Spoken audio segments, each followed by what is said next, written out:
Madam President. The senator from Kansas. Thank you, Madam President.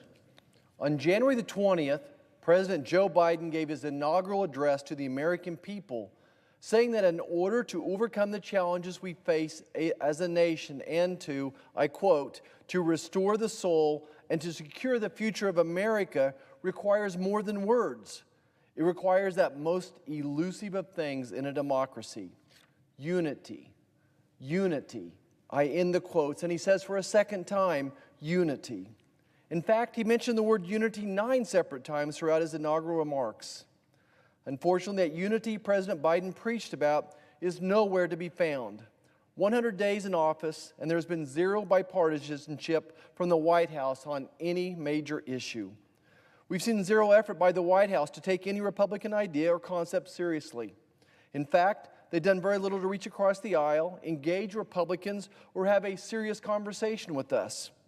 They've shown that they are not interested in bipartisanship as they continue to jam through their radical agenda and seek power grab after power grab. We've seen a record number of executive orders, the first partisan COVID relief bill, steps to grant D.C. statehood to tip the powers of scale, a directive that threatens private property rights, the cornerstone of our democracy, an attempt to federalize elections and destroy election integrity with H.R. 1, threats to eliminate the filibuster, increased gas prices for Americans at the pump, efforts to pack the Supreme Court, disguised measures to pass the Green New Deal, calls to defund the police, mandates to allow biological boys to compete in girls' sports, and tax increases on all Americans, and much, much more. Madam President, things are changing in D.C. History will record President Biden as having spent more money than any other president in U.S. history in his first 100 days. I'm warning everyone, grab your wallets. And history will record President Biden's misguided policies as making our nation less safe, having created a health crisis, a national security crisis, and a humanitarian crisis at the southern border. What I hope and fear from President Biden this evening is not likely to be covered in a speech. He's going to try to explain to us, even though our economy is recovering and we just borrowed and spent $2 trillion from our grandchildren, why we now need to spend another $2 trillion and why he needs to raise your taxes to do it. He's going to try to describe the legislation he wants passed as a so-called infrastructure bill, when less than 5% of it is going towards roads and bridges. He's trying to try to convince Americans of something that is a misnomer and not a truth. What he won't tell you is that this is a recipe to kill Kansas jobs and an economic catastrophe for this nation.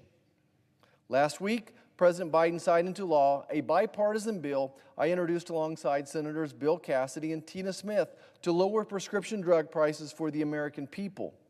Additionally, we unanimously passed a bill out of the Ag Committee regarding carbon markets. These are both great examples of the unity the President spoke of in his inaugural address. Democrats and Republicans coming together to deliver solutions for the American people. These are good first steps, and in case there is more opportunity for bipartisanship, let me tell you where we can and should start. We can start with an infrastructure package that actually rebuilds our aging roads, bridges, and waterways, invest in future generations, ensures high-speed internet for all Americans, and incentivizes innovation. We can start with staying the course laid out by Operation Warp Speed and getting more shots in people's arms so we can reach herd immunity sooner rather than later. We can start with people getting back to work and finally unleash our economy to pre-pandemic levels. And we can start with getting all our kids back in school. As President Biden said in his inaugural address, and I quote again, "This is our historic moment of crisis and challenge, and unity is the path forward," end quotes. If he truly puts unity above all else, we can accomplish great things for the American people. For it is unity that will see this country come roaring back, not President Biden's radical partisan ways that have further divided this nation. Thank you, Madam Speaker, and I yield the floor.